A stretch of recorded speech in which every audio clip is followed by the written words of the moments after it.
সালাত এমন একটি ইবাদত যা মানুষ পরিত্যাগ করলে সে বড়ই ক্ষতিগ্রস্ত হয়ে যায়। সালাত এমন একটি ইবাদত। ادع إلى سبيل ربك بالحكمة والموعظة الحسنة. الحمد لله وحده والصلاة والسلام على من لا نبي بعده أما بعد فأعوذ بالله من الشيطان الرجيم بسم الله الرحمن الرحيم قالوا لم نك من المصلين সমস্ত প্রশংসা সে মহান আল্লাহ রাব্বুল আলামিনের জন্য যার অশেষ কৃপায় আমরা ইত্তেহাদে মিল্লাত কনফারেন্সে উপস্থিত হতে পেরেছি। তাই সে মহান রাব্বুল আলামিনের শুকর আদায় করি, সকলে বলি আলহামদুলিল্লাহ। অতঃপর দুরূদ ও সালাম বর্ষিত হোক আমাদের প্রিয় নবী মুহাম্মদ সাল্লাল্লাহু আলাইহি ওয়াসাল্লামের উপর, সকলে বলি সাল্লাল্লাহু আলাইহি ওয়াসাল্লাম।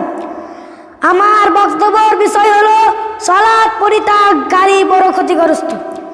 সালাত এমন একটি ইবাদত যা মানুষ পরিত্যাগ করলে সে বড়ই ক্ষতিগ্রস্ত হয়ে যায়।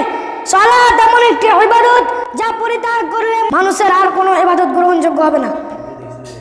সালাত পরিত্যাগকারীর ঠিকানা হচ্ছে জাহান্নাম। আল্লাহ তাআলা সূরা মাউনা বলেন, ফাওয়াইলুল লিল মুসাল্লিন আল্লাযীনা হুম আন সালাতিহিম সাহুন, অর্থাৎ ধ্বংস সুনিশ্চিত ওই সমস্ত সালাত আদায়কারীদের জন্য যারা তাদের সালাত সম্বন্ধে অমনোযোগী। অত্র আয়াত দ্বারা স্পষ্ট বোঝা যায় যে আল্লাহ তাআলা ধ্বংসের সতর্কতা করেছেন ওই সমস্ত সালাত আদায়কারীদের জন্য যারা তাদের সালাত আদায় অমনোযোগী ও যারা সঠিক সময় সালাত আদায় করে না। আল্লাহ তাআলা আরো বলেন সূরা মুনাফিকুন সূরা নম্বর 63 আয়াত নম্বর 9 এর মধ্যে, ইয়া আইয়ুহাল্লাযীনা আমানু লা তুলহিকুম আমওয়ালুকুম ওয়ালা আওলাদুকুম আন যিকরিল্লাহ ওয়া মান ইয়াফআল যালিকা ফাউলাইকা হুমুল খাসিরুন।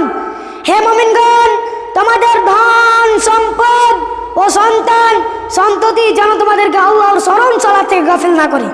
যারা এখানে না গাফিল হয় তারাই তো ক্ষতিগ্রস্ত। জাবির রাদিয়াল্লাহু আনহু বলেন, রাসূল সাল্লাল্লাহু আলাইহি সাল্লাম বলেছেন, বান্দা এবং কাফিরের মাঝে পার্থক্য হচ্ছে সালাত ছেড়ে দাও। মুসলিম হাদিস নাম্বার 569। আল্লাহ তাআলা অন্যত্র আরো বলেন, মা সালাকাকুম ফি সাকর ক্বালু লাম নাকু মিনাল মুসাল্লিন ওয়া লাম নাকু নুতঈমুল মিসকিন। ফেরেশতারা বলবে, তোমাদেরকে কিসে জাহান্নামে প্রবেশ করিয়েছে? তারা বলবে, আমরা সালাত আদায় করতাম না আর অভাবগ্রস্তকে আহার দিতাম না। সূরা মুদাসসির আয়াত নম্বর 42 থেকে 44। ব্রাদারান ইসলাম, অর্থাৎ সালাত আদায় না করা ছাড়া আমাদের আর অন্য কোনো পথ নেই।